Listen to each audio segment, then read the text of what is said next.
Quyosh tizimi Quyosh va uning atrofida aylanadigan sayyoralardan iborat. Har bir sayyora Quyosh atrofida o'ziga xos yo'l, orbita bo'ylab bir-biri bilan to'qnashmasdan aylanadi. Uning tarkibida 8 ta sayyora bor. Shulardan 4 tasi kichik va 4 tasi ulkan sayyoralardir.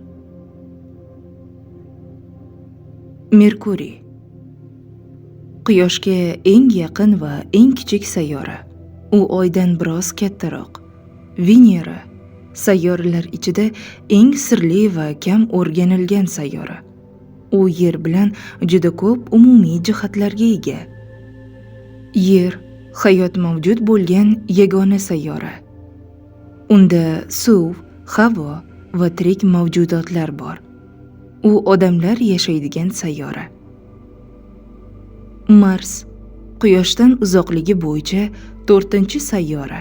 Uning sirti qizg'ish chang bilan qoplangan. Shuning uchun Yerdan qaralganda qizil rangda ko'rinadi.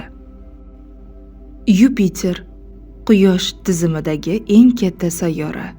U chang va gazdan iborat katta shar ko'rinishida.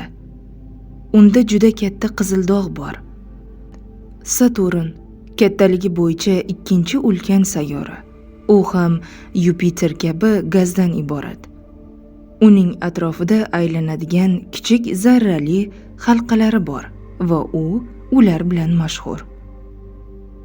Uran juda sovuq sayyora. Uning tarkibidagi gazlar suyuqlik va muzga aylangan.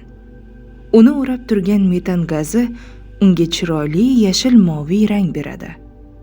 Neptun muzli sayyora. Olimlar uni faqat matematik hisob-kitoblar orqali aniqlashgan. Faqatgina oradan 100 yildan ko'proq vaqt o'tgach, Voyager fazoviy kemasi yordamida uni ko'rish imkoniyati tug'ilgan.